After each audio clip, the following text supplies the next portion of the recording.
আসসালামু আলাইকুম। আজকে যে সাহাবীর গল্প বলবো, সেই সাহাবীর নাম হচ্ছে মুসাব ইবনে উমাইর। মুসাব ইবনে উমাইর খুবই গুরুত্বপূর্ণ একজন সাহাবী।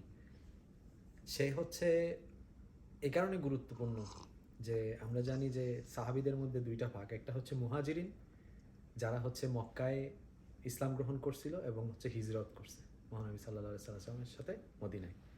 আর দ্বিতীয় যারা সাহাবী, আরেকটা গ্রুপ হচ্ছে আনসার, যারা হচ্ছে মদিনার সাহাবীরা। মুসাব ইবনে উমাইর হচ্ছে মুহাজিরিন। সে মুহাজিরিন হিসেবে সে প্রথম ইসলামের অ্যাম্বাসেডর হিসেবে আনসারদের কাছে গেছিল। তো যেই কারণে সে খুবই গুরুত্ব বহন করে।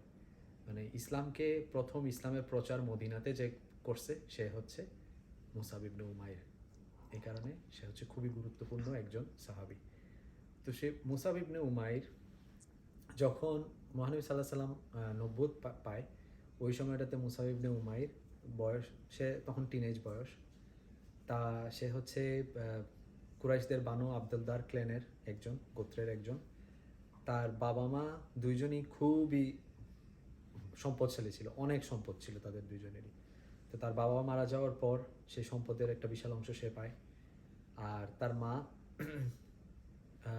তার মা ছিল খুন্নাস বিনতে মালিক।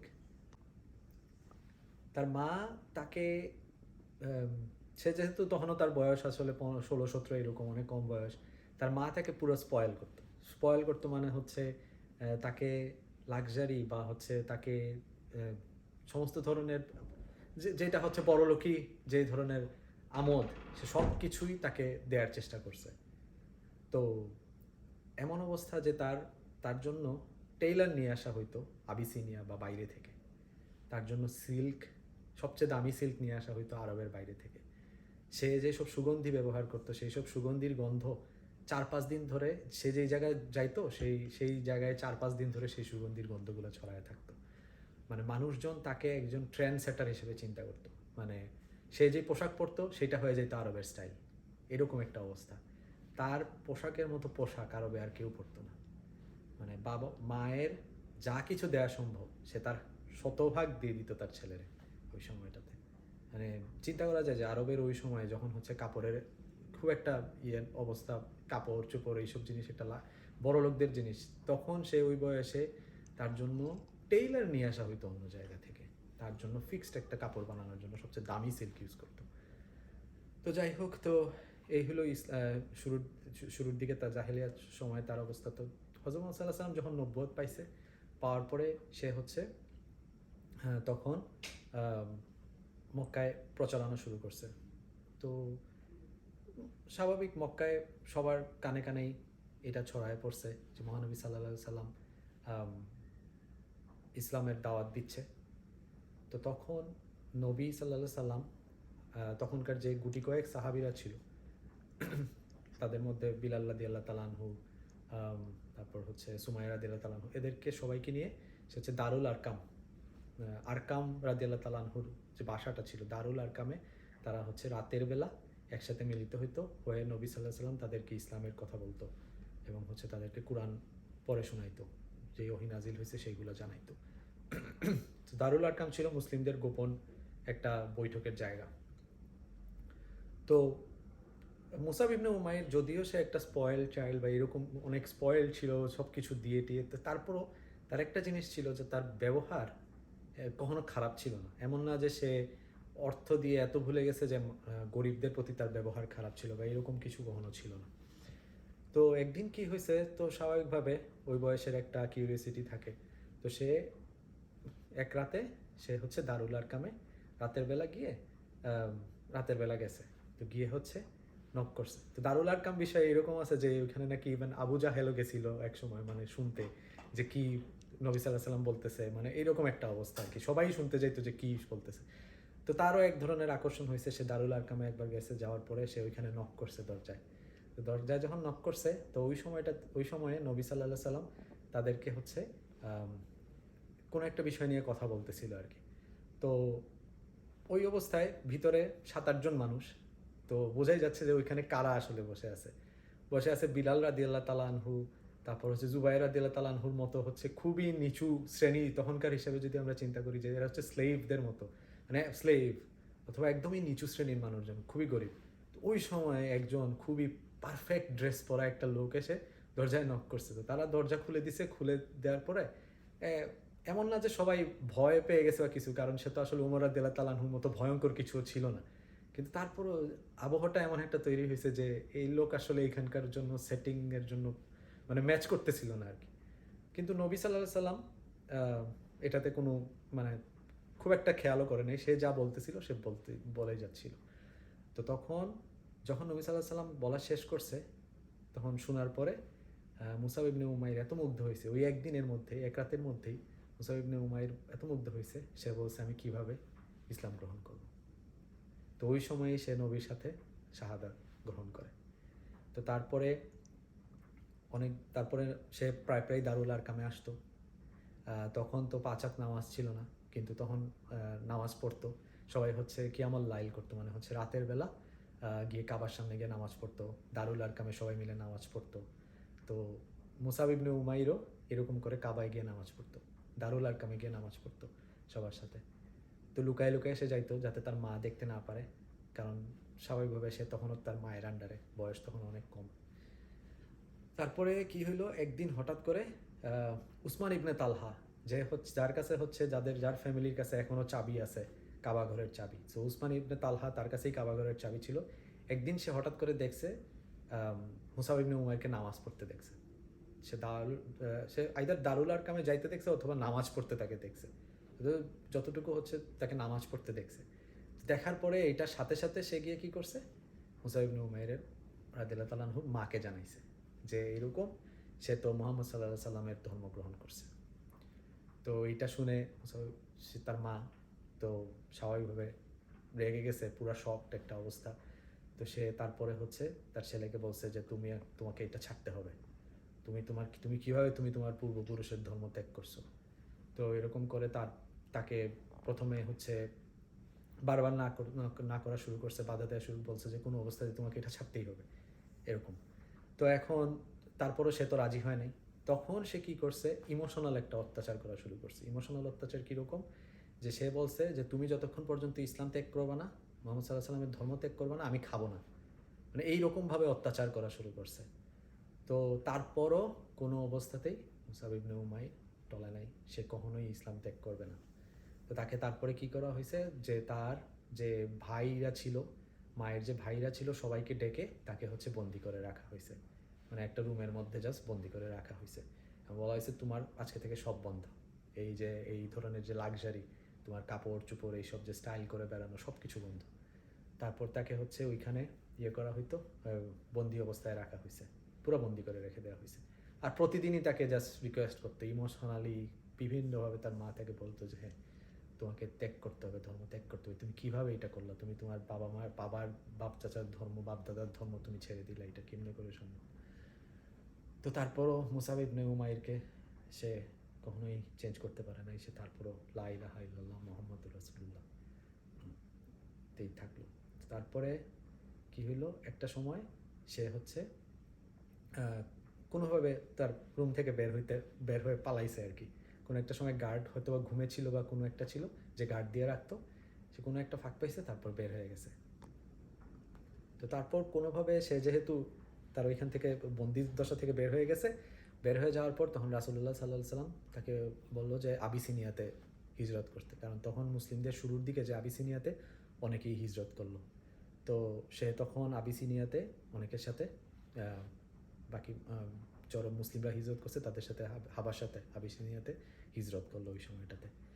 তো ওইখানে অনেক অনেক মনে হয় বছর করেছিল। তারপরে হঠাৎ করে একটা খবর বের হইল যে কুরাইশরা সবাই ইসলাম গ্রহণ করে ফেলছে। তো এটা যখন খবরটা ছড়াইলো, এটা ছড়ানোর পর আবিসিনিয়ার অনেক সাহাবি তখন চলে আসছে হচ্ছে মক্কায়।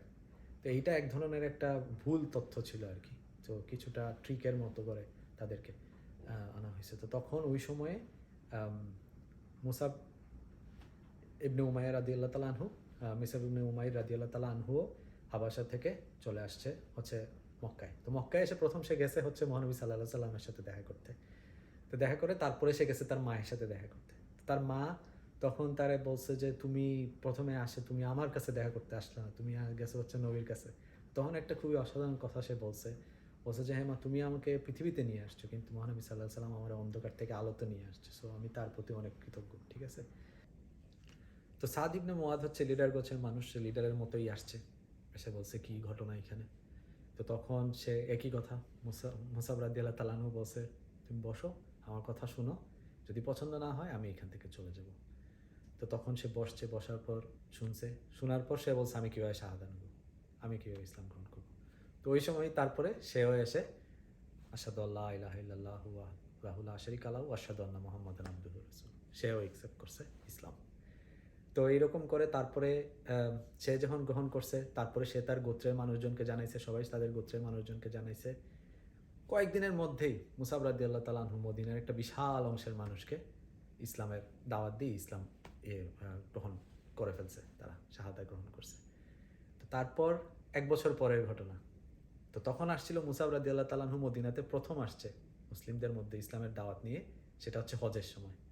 এর পরের বছরের হজ যখন হবে, তখন সেই হজে রাসূলুল্লাহ সাল্লাল্লাহু আলাইহি সাল্লাম মক্কায় হঠাৎ করে দেখে মুসাব রাদিয়াল্লাহু তাআলা আনহু হজে ৭৩ জন মুসলিম নিয়ে মদিনা থেকে আসতেছে মক্কায়। এই 1 বছরের মধ্যে মুসাব রাদিয়াল্লাহু তাআলা আনহু মদিনায় প্রচারণা করছে, এবং তারা এতই তাদেরকে এমন মহানবী সাল্লাল্লাহু আলাইহি সাল্লামের কথা জানাইছে, জানানোর পর তারা এতই প্রেমে পড়ে গেছে মহানবী সাল্লাল্লাহু আলাইহি সাল্লামের, যে তারা পাগল হয়ে গেছে দেখতে আসার জন্য, যে ৭৩ জন আনসার মদিনা থেকে তারা আসছে মক্কায়, যারা রাসূলুল্লাহ সাল্লাল্লাহু আলাইহি সাল্লামের সাথে দেখা করার জন্য হজের সময়টাতে। তো এটা দেখে স্বাভাবিকভাবে রাসূলুল্লাহ সাল্লাল্লাহু আলাইহি সাল্লামের মন তো খুবই ভরে গেছে, এবং তারপর তারা ওই বছর হজ করছে, এবং তারা তখন ওই সময়ই রাসূলুল্লাহ সাল্লাল্লাহু আলাইহি সাল্লামের সাথে কথা হয়েছে যে রাসূলুল্লাহ সাল্লাল্লাহু আলাইহি সাল্লাম পরের বছর মদিনাতে যাবে। তখন হিজরতের ডিসিশন ওই সময় নেওয়া হইল। তো তারপর মুসাব রাদিয়াল্লাহু তাআলা আনহু আবার গেল। তারপরে ধীরে ধীরে সাহাবীরা যাওয়া শুরু করলো। বিলাল রাদিয়াল্লাহু তাআলা আনহু সহ আরও 2 জন সাহাবী গেল, তারপর উমর রাদিয়াল্লাহু তাআলা আনহু গেল। কিন্তু প্রথম গেছিল হচ্ছে মুসাব রাদিয়াল্লাহু তাআলা আনহু, এবং সেই হচ্ছে প্রচারণা শুরু করছিল। তো এইভাবে তারপরে হযরত মুহাম্মদ সাল্লাল্লাহু আলাইহি সাল্লাম মক্কা থেকে মদিনায় হিজরত করলো। তো হিজরতের পর তখন হচ্ছে একদিন এরকম হয়েছে যে সব সাহাবীরা বসে আছে একটা দিন মসজিদে নববীর ওই পাশটাতে। তখন বসে কথা বলতেছে, তার মধ্যে হঠাৎ করে মুসাব রাদিয়াল্লাহু তাআলা আনহু এসে ঢুকছে। তো ঢুকার পর তার কাপড়, যে একটা কাপড় পরে আসছে, সেই কাপড়ের মধ্যে বিভিন্ন জায়গায় তালি দেয়া, মানে চামড়ার তালি লাগানো কাপড়, সেলাই করে করে তালি মারা আর কি। তো খুবই জীর্ণ শীর্ণ টাইপের একটা কাপড় পরে সে আসছে। সে এসে সালাম দিছে রাসূলুল্লাহ সাল্লাল্লাহু আলাইহি সাল্লামকে, তারপর বসছে। তো রাসূলুল্লাহ সাল্লাল্লাহু আলাইহি সাল্লাম তার অবস্থা দেখে তার চোখে পানি চলে আসছে। তো পানি চলে এসে সে তারপর বলছে যে এমন একটা সময় ছিল যে মুসাবের মানে গায়ের কাপড়, ঠিক আছে, যে সে পরতো সবচেয়ে ফাইনেস্ট ক্লথ, আরবের সবচেয়ে ফাইনেস্ট ক্লথ মুসাব পরতো, আর আজকে তার গায়ে যে কাপড়টা, ঠিক আছে, এই কাপড়টা একদম একদম জীর্ণ, মানে কিছুই নাই। তো তারপরে মানে রাসূলুল্লাহ সাল্লাল্লাহু আলাইহি সাল্লাম কেঁদেই দিছে মুসাবের এই অবস্থা দেখে, যে একটা মানুষ, চিন্তা করা যায় যে হ্যাঁ অনেকে অনেক ধরনের স্যাক্রিফাইস করে, কিন্তু একটা মানুষ কোন অবস্থা থেকে, একটা 17-18 বছরের যে হচ্ছে তখন সেলিব্রিটি টাইপের, তার কাপড় স্টাইল এইসব জিনিস, সেইখান থেকে সে এমন একটা জায়গায় আসছে যে তার একটা মাত্র কাপড়, সেই কাপড়ে তালি ঝুলি মারা, এবং সে সেইটা পরেই ঘুরে বেড়াচ্ছে, তার কোনো সমস্যা নেই। সে ইসলামের জন্য একটা মানুষ কোন লেভেলের স্যাক্রিফাইস করলে, এই ধরনের তার দিন এবং তার ঈমান কতটুকু শক্তিশালী হইলে এই লেভেলের স্যাক্রিফাইস করতে পারে, যে কারণে রাসূলুল্লাহ সাল্লাল্লাহু আলাইহি সাল্লামেরও চোখে পানি চলে আসছে তার জন্য। তো ওই সময় আলীও বসেছিল, আলী রাদিয়াল্লাহু তাআলা আনহু, আর অনেক সাহাবীরাই ছিল। তো তারা তখন বলছে যে রাসূলুল্লাহ সাল্লাল্লাহু আলাইহি ওয়াসাল্লাম বলছে যে একটা সময় এমন আসবে যে মুসলিমরা দিনের বেলা এক কাপড় পরবে, রাতের বেলা আরেক কাপড় পরবে, তাদের একটা খাবার শেষ হইতে না হইতে আরেকটা খাবার চলে আসবে। তো তখন সবাই জিজ্ঞেস করছে যে আমরা কি তখন ভালো অবস্থায় থাকবো নাকি এখন ভালো অবস্থায়? তখন রাসূলুল্লাহ সাল্লাল্লাহু আলাইহি ওয়াসাল্লাম বলছে যে তোমাদের এখনকার যে অবস্থা, এটাই হচ্ছে সবচেয়ে ভালো অবস্থা, ঠিক আছে। তো ইমানের ওই লেভেলটাতে আসলে তারা যে লেভেলে পৌঁছাইছিল, সেই লেভেলটাতে আসলে পৌঁছানো অনেক কঠিন। তো তারপরে বদরের যুদ্ধেও মুসাব রাদিয়াল্লাহু তাআলা আনহু যুদ্ধ করছে। সে বদরের যুদ্ধে একজন যোদ্ধা ছিল। তারপর হচ্ছে উহুদের যুদ্ধ আসলো। ও বদরের যুদ্ধে মহানবী সাল্লাল্লাহু আলাইহি সাল্লাম হচ্ছে ইসলামের যে পতাকা, প্রত্যেক যুদ্ধে হচ্ছে ইসলামের পতাকা রাসূলুল্লাহ সাল্লাল্লাহু আলাইহি সাল্লাম একজনের হাতে তুলে দিত। তো বদরের যুদ্ধে রাসূলুল্লাহ সাল্লাল্লাহু আলাইহি সাল্লাম ইসলামের পতাকা তুলে দিছে মুসাব রাদিয়াল্লাহু তাআলা আনহুর হাতে, এবং সে তার পতাকা সে পুরাটা সময় যুদ্ধটা ধরে ইসলামের পতাকারে সে ঠিকমতো বহন করছে এবং যুদ্ধ করছে। তো একই রকমভাবে যখন উহুদের যুদ্ধ হইল, উহুদের যুদ্ধের শুরুতে, উহুদের যুদ্ধ আবার ছিল হচ্ছে একটা স্বাভাবিকভাবে সবাই জানি যে খুবই কঠিন একটা যুদ্ধ। তখন শুরুতে যখন মুসলিমদের সাথে ছিল 1000, তারপর 300 জন তার মধ্যে মুনাফিক ছিল। তারা কি করলো, যুদ্ধ শুরুর আগেই ছেড়ে চলে গেল। তারা বলল যে না, উহুদ মদিনার বাইরে, আমরা এই যুদ্ধে অংশগ্রহণ করব না বলে তারা বের হয়ে চলে গেল। মানে যুদ্ধের শুরুতেই একটা মুসলিমরা ধাক্কা খেয়েছে।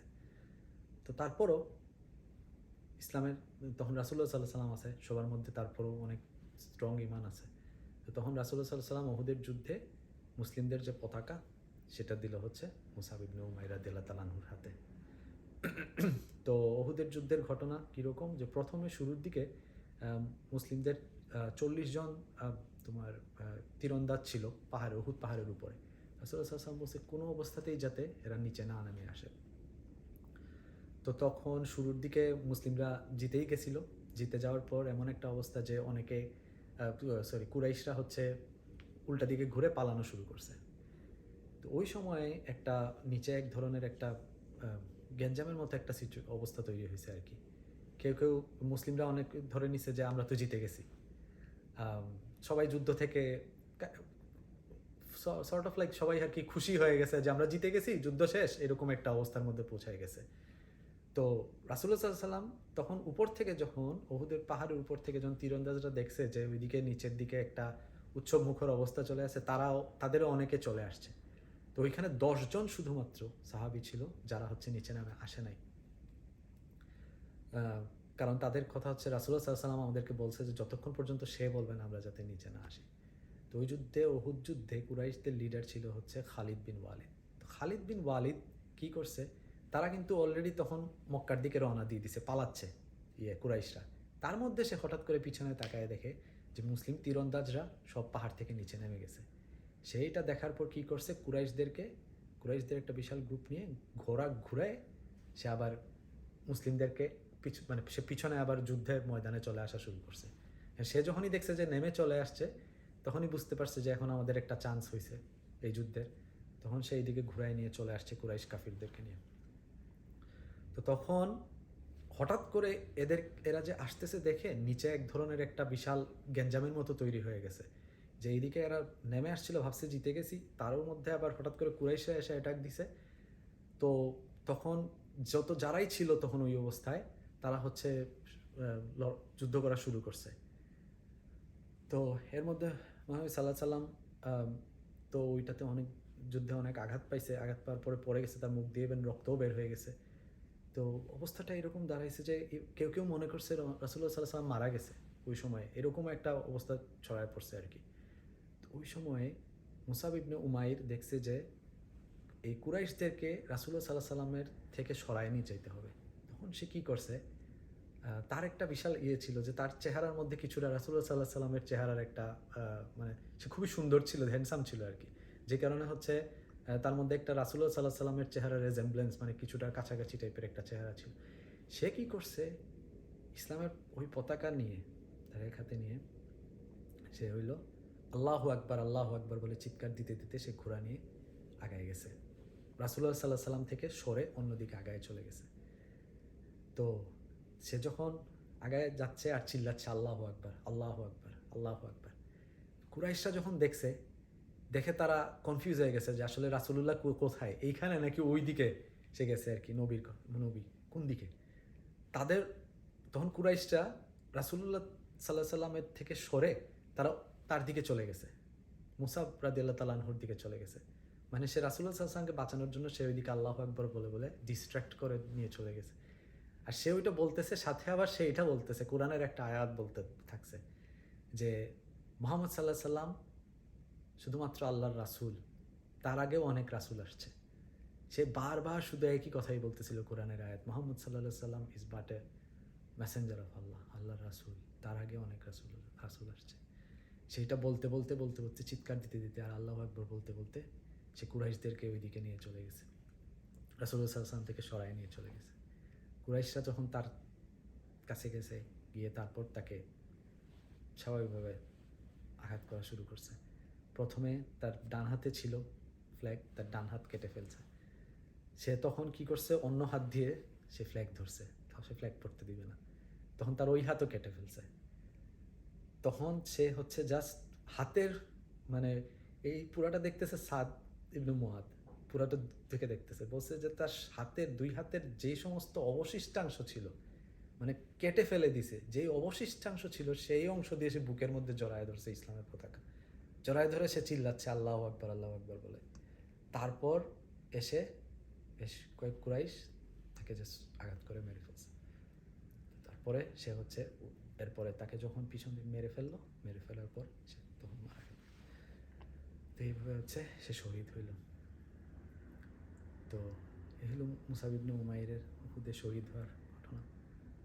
তারপরে যখন উহুদ যুদ্ধটা শেষ হয়েছে তখন রাসূলুল্লাহ সাল্লাল্লাহু আলাইহি সাল্লাম তো আসতেছে। আসার পরে সে প্রথমে তো দেখছে হামজা রাদিয়াল্লাহু তাআলা আনহু ওই যুদ্ধে মারা গেছে, এবং তার উপর কি পরিমাণ ভয়ঙ্কর, তার মানে তার শরীর কেটে তারপর কলিজা সেখান থেকে বের করা হয়েছে। সে এই বিভৎস দৃশ্য তারা দেখতে হয়েছে। রাসূলুল্লাহ সাল্লাল্লাহু আলাইহি সাল্লাম অনেক কষ্ট পেয়েছে। তারপরে সে আরও কিছু দূর আগে গিয়ে দেখছে মুসা রাদিয়াল্লাহু তাআলা পড়ে আছে, তার পুরো শরীরে 70টার উপর আঘাতের জায়গা। মানে একটা মানুষ চিন্তা করা যায় সে ইসলামের পতাকা ধরে আছে, তার শরীরে আঘাতের পর আঘাত আসছে, 70টার উপর আঘাত, তার শরীরে খালি আঘাতের দাগ, আর সে তখন আল্লাহু আকবার বলে চিল্লাচ্ছিল। রাসূলুল্লাহ সাল্লাল্লাহু আলাইহি সাল্লাম দেখে তখন মানে সে আর কান্না ধরে রাখতে পারে নাই। তারপরে যখন তাকে ঢাকা দিতে যাবে, তো শহীদদের শরীরকে যখন ঢাকা দিতে যাবে তখন দেখে যে সাহাবীরা দেখতেছে তার মাথা ঢাকা দিলে তার পা খালি হয়ে যাচ্ছে, তার পা ঢাকা দিলে তার মাথা খালি হয়ে যাচ্ছে। যেই লোকটার কাপড় আসতো, সবচেয়ে দামি সিল্ক আসতো আরবের বাইরে থেকে, যেই লোকটার কাপড়ের জন্য টেইলার নিয়ে আসা হইতো আরবের বাইরে থেকে, সে আরবের সবচেয়ে দামি দামি কাপড় পরতো, সেই মানুষটা মারা গেছে। তার দাফনের সময় সে ইসলামের জন্য কতটুকু দিয়ে দিছে যে শেষ পর্যন্ত তার পুরো শরীর ঢাকার পর্যন্ত ইনাফ কাপড় তার নাই। মানে একটা মানুষ আর কত দিতে পারে, কি পরিমাণ দিছে সে ইসলামের জন্য। রাসূলুল্লাহ সাল্লাল্লাহু আলাইহি সাল্লাম তারপর সাহাবীদেরকে বলল তার মাথাটা ঢেকে দিতে কাপড় দিয়ে, আর তার পায়ের এখানে যাতে একটা গাছের পাতা দিয়ে ঢাকে দেওয়া হয়। তো রাসূলুল্লাহ সাল্লাল্লাহু আলাইহি সাল্লাম তার জানাজা পড়াইছে। তারপরে তো এই কারণে নবী সাল্লাল্লাহু আলাইহি সাল্লামের একটা সুন্নাহ, যেই সুন্নাহটা আমরা অনেকেই আসলে জানি না, এই সুন্নাহটা হচ্ছে উমরা বা হজে গেলে এটা একটা মাস্ট জিনিস, যে হইল উহুদের যে যারা মারা গেছে, উহুদের যে শহীদ, তো উহুদের শহীদদের কবরস্থানে গিয়ে সালাম দিয়ে আসা। এটা রাসূলুল্লাহ সাল্লাল্লাহু আলাইহি সাল্লাম সবসময় করছে, এবং এটা নাকি বিদায় হজের আগেও রাসূলুল্লাহ সাল্লাল্লাহু আলাইহি সাল্লাম উহুদের শহীদদের গিয়ে সালাম দিয়ে আসছে। এটা নিয়ে একটা হাদিসই আছে তার এরকম, যে এরকম কখনো হবে না যে উহুদের শহীদদেরকে সালাম দিবে কেউ আর সেই সালাম তারা ফেরায় দিবে না। ঠিক আছে, উহুদের শহীদরা এতই এতই এতই উপরের লেভেলের। তো এটার একটা উদাহরণ অবশ্যই মুসাব ইবনে উমাইর রাদিয়াল্লাহু তাআলা আনহু।